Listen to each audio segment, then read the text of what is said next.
విధాయంతే అందుకనే శిరస్సు పైభా శీర్ష్ణ ప్రాణ 2 నేత్రం 2 నాసికలు 2 చెవులు ముఖం సప్తవై శీరుషణ్యా ప్రాణ శిరస్సును 7 ప్రాణములు ఉన్నది ఒకటే ప్రాణం 7 ద్వారముల ద్వారా ఇదే అక్కడ కవ్వుతూ లోపలంతా ఒక్కటిగా ఉంటుంది పైకి మాత్రం విభాగంగా అదేవిధంగా అందుకని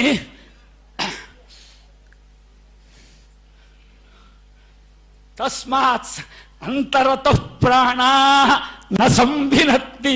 అసంభిన్నా ప్రాణా పైకి విభాగం కనిపిస్తున్నది ఉన్నది తస్మాత్ ఇక్కడ